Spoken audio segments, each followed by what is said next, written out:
안녕하십니까. 한겨레 논설 안영춘입니다. 행정안전부에 경찰국을 설치하는 문제로 온 나라가 극심한 논란과 갈등에 휩싸여 있습니다. 정부는 26일 국무회의에서 경찰국 설치 근거를 담은 대통령령 개정안을 통과시켜버렸습니다. 경찰청 독립 전인 내무부 시절 치안본부 체계를 사실상 부활하는 내용입니다. 이대로라면 행안부 장관은 경찰국을 통해 경찰청장 이하 경찰관들의 인사를 관장할 뿐 아니라 경찰 관련 정책도 최종 결정하게 됩니다. 인사가 만사인데 말이죠. 이 와중에 때 아닌 쿠데타 논란이 벌어졌습니다. 무기도 가지고 있고 상부에서 해산 지시를 했는데도 불구하고 특정지에 모였다는 것에 회의 성격을 갖게 할 수는 없다는 거죠. 하나회가 12.12 쿠데타를 일으킨 것이 바로 이러한 시작에서 비롯된 것입니다. 형경들이 총 한 방을 쏘았습니까? 한강을 넘었습니까? 집단적으로 반발한다는 것이 중대한 국가의 기강문란이 될 수 있습니다. 쿠데타다. 이상민 행안부 장관이 선공을 날렸습니다. 그쪽이야말로 쿠데타다. 여기저기서 반사가 되돌아옵니다. 물론 은유, 메타포입니다. 하지만 실제 쿠데타 못지않게 긴박합니다. 전개 과정부터 짧게 살펴보죠.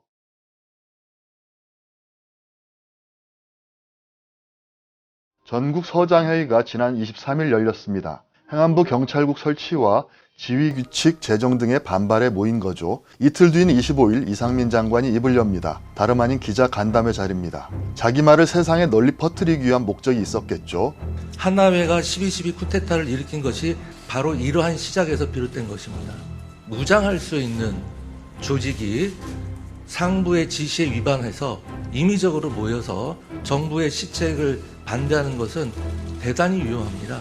하나회의 12.12 쿠데타, 전두환 신군부라는 불행하고 가혹한 역사의 시작점이었습니다. 이 장관도 나이로 치면 이른바 86세대입니다.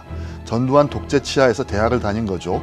그 혹독한 시절을 어디에서 어떻게 보냈기에 전국 서장회의를 하나회의 12.12 쿠데타에 빗댔는지 궁금합니다. 12.12 쿠데타, 전두환 신군부는 이 장관에게 무엇일까요? 이 장관은 경찰의 무장 가능성까지 몇 차례 언급합니다. 경찰은 무기를 들 수 있다. 그런 경찰이 정부 정책에 반대한다. 쿠데타의 예비행위다. 이런 3단 논법이 되겠습니다. 그것도 판사 출신 장관의 머리에서 나온 겁니다. 여러분 상식에 비춰보면 어떻습니까? 쿠데타 발언 이튿날에 노 이 장관은 강경 발언을 이어갔습니다. 경찰국을 신설하는 대통령령을 국무회의에서 통과시킨 날입니다. 치안을 책임지는 일부 서장들이 정부 시책에 반대되는 논의를 한다는 것 자체가 국가 기강이 흔들리는 것이라고요. 윤석열 대통령도 중대 국기문란이라며 쐐기를 받고 나섰습니다. 국방과 치안이라고 하는 것은 국가의 기본 사무고 그 최종적인 지휘 감독자는 대통령입니다. 집단적으로 반발한다는 것이 중대한 국가의 기강문란이 될 수 있습니다. 반면 경찰서장 회의를 주도했다는 이유로 직위 해제된 류사명 총경은 이렇게 말합니다. 경찰권을 장악해서 경찰을 통제하고 경찰을 수족처럼 부리려는 이런 거야말로 공무원의 정치적 중립을 규정한 헌법 7조를 위반하는 구테타적인 발상입니다. 본 사안은 시행령이 아닌 국회 입법사항임을 밝히고 국회 입법권을 침해하고 우리나라가 법치국가가 아닌 시행령 국가를 만드는 심히 우려스러운 조치가 아닐 수 없습니다.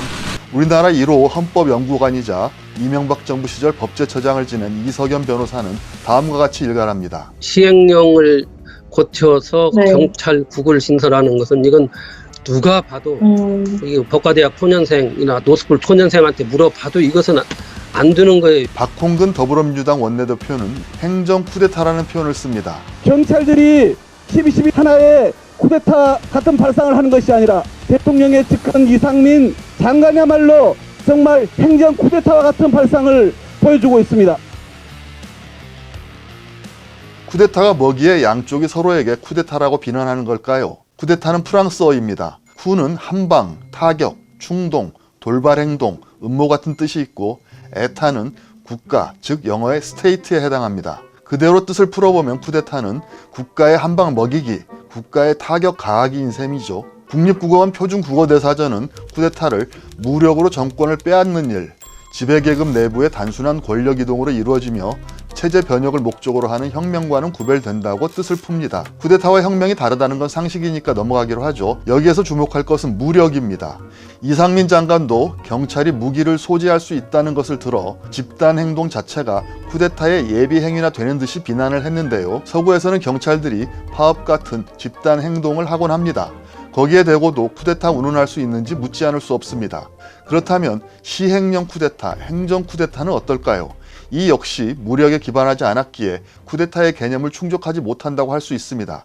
하지만 불법적인 방법으로 정권을 탈취하는 기습적인 정치 활동은 모두 광의의 쿠데타라고 주장하는 학자도 있습니다. 또한 무기를 사용하지 않더라도 지배계급이 헌법과 법률을 위반해가면서 경쟁자나 국민을 억압할 때 흔히 쿠데타라고 부릅니다. 쿠데타의 원조는 누구일까요? 바로 나폴레옹 보나파르트입니다. 나폴레옹은 1799년 11월 9일 의회를 공격하고 프랑스 제1공화국 제1통령에 올랐습니다. 우리 현대사에서는 5.16 쿠데타와 12.12 쿠데타가 있습니다.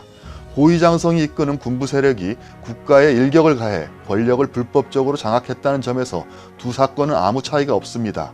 12.12는 쿠데타지만 5.16은 혁명이라는 주장은 한갓 농담에 불과합니다. 나폴레옹 얘기를 더 해보죠. 정확히 말하면 루이 나폴레옹 보나파르트, 흔히 나폴레옹 3세라고 부르는 그의 조카 얘기입니다. 1851년 12월 12일 당시 대통령이었던 나폴레옹 3세는 이날 의회를 강제 해산하고 자신의 임기를 10년 연장한 다음 이듬해에는 내처 황제에 등극합니다. 이런 경우를 친위 쿠데타라고 하죠. 이미 권력을 가진 자가 더 큰 권력을 가지려고 일으키는 쿠데타입니다. 친위 쿠데타는 권력을 가지고 있는 자가 그 권력을 이용하는 것이기에 정권을 찬탈하는 쿠데타보다 쉬울 수도 있습니다. 반드시 무기를 들어야만 가능한 것도 아닙니다. 우리나라 이승만 자유당 정권의 4.4 5.입 개헌도 그런 경우입니다. 1954년 11월 27일 대한민국 2차 개헌 말입니다. 초대 대통령의 연임 제한을 없애기 위해 헌법에 부칙을 넣으려는 거였죠. 매수, 회유, 협박 같은 온갖 수단으로 국회의원들에게 개헌을 찬성하도록 몰아붙였습니다. 그런데 투표 결과 제적의원 203명 가운데 찬성 135명이 나왔습니다. 제적의원 3분의 2 이상인 135.3333명에서 0.333명이 모자라 부결이 선포됩니다. 그러나 이튿날인 28일 자유당이 긴급 의총을 소집해 가결을 선포합니다. 그때 논리가 4.4 5.2, 즉 0.333은 0.5에 못 미침으로 버린다는 거였습니다. 이어서 29일 법무부 장관 조용순이 이에 동조하는 유권 해석을 내리고 이를 위해 몇몇 관변학자의 주장까지 동원합니다. 아시다시피 윤석열 대통령은 취임 직후부터 자신의 고등학교 대학교 과후배인 이상민 장관을 통해 경찰국 신설을 집요하게 밀어붙였습니다. 작전을 펼치듯 일사천리로 일을 진행했습니다. 이 장관이 직접 경찰제도 개선 자문위원회를 꾸리고 불과 4번의 회의 만에 권고안을 발표하게 합니다. 윤석열 대통령은 2달 사이 2차례 경찰을 향해 한포 사격도 하죠. 첫 번째가 지난달 치안감 인사 번복 사태 때고, 그리고 아직 대통령 재가도 나지 않고 행안부에서 또 검토해서 대통령에게 의견도 내지 않은 상태에서 그러한 인사가 밖으로 유출이 되고 이것을 또 언론에다가 마치 인사가 번복된 것처럼 이렇게 나간다는 자체는 아주 중대한 국기문란 아니면은. 두 번째가 이번 경찰서장 회의 직후였습니다. 집단적으로 반발한다는 것이 중대한 국가의 기강문란이 될 수 있습니다. 중대한 국가기강 문란이다. 사용한 표현도 두 번 다 똑같습니다. 아주 중대한 국기문란, 기강문란이 될 수 있습니다. 이 장관의 논리는 어떻습니까?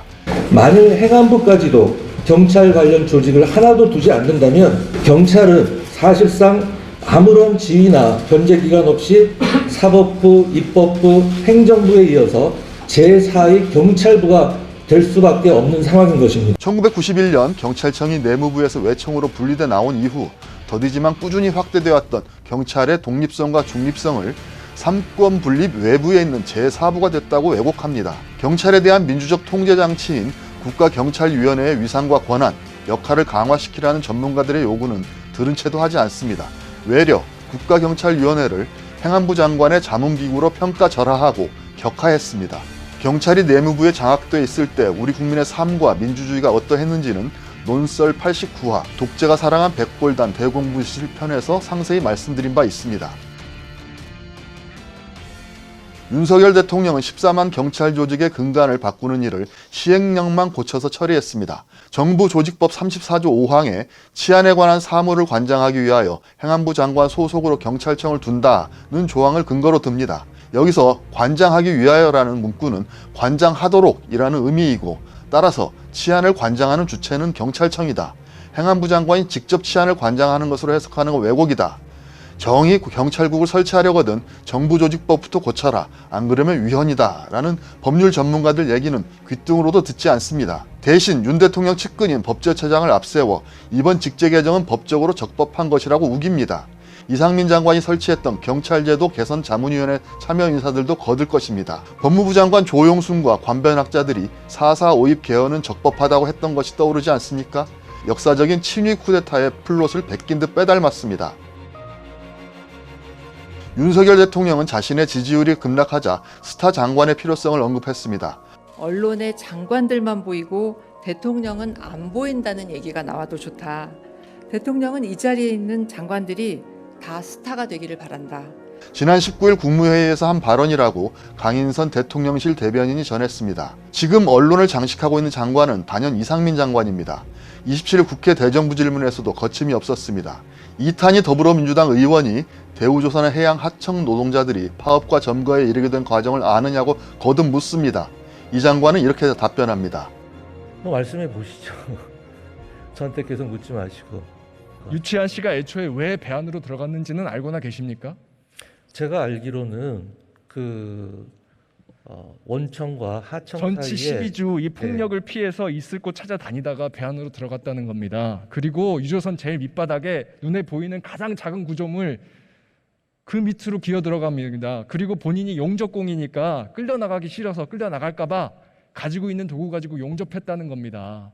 네, 이런 거 모르셨습니까? 자세한 사실관계는 모르고 있었습니다. 그런 것도 전혀 모르시면서 그냥 불법이다 경고한다 이 말만 앵무새처럼 반복하셨습니까? 그 자체가 불법이 아니면 뭐겠습니까? 불법은 불법이죠. 다만 그 경위에 정상 참작할 사유가 있느냐 없느냐는 별도의 문제이고. 이 과정에서 벌어진 모든 불법에 대해서는 왜 단 한마디 말씀도 없으십니까? 아니, 모든 행위에는 다 원인이 있겠죠. 왜 그 모든 과정에 대해서는 이런 반구 말씀도 없으십니까?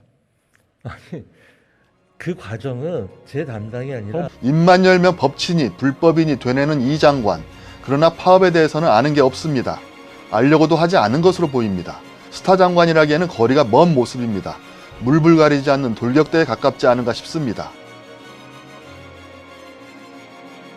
일선 경찰관들이 오는 30일 열려던 14만 전체 경찰회의가 사실상 취소됐습니다. 공무원의 집단 행동이 국민의 눈에 어떻게 비칠지 의식하는 것이 당연합니다.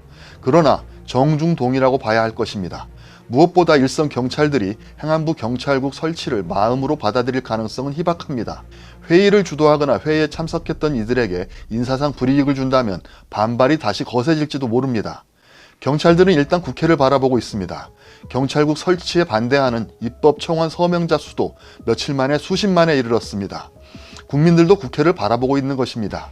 행정 쿠데타, 시행령 쿠데타라는 표현이 메타포로만 보이지 않습니다. 이제 야당이 온몸을 던져야 할 때입니다. 한결의 논설이었습니다.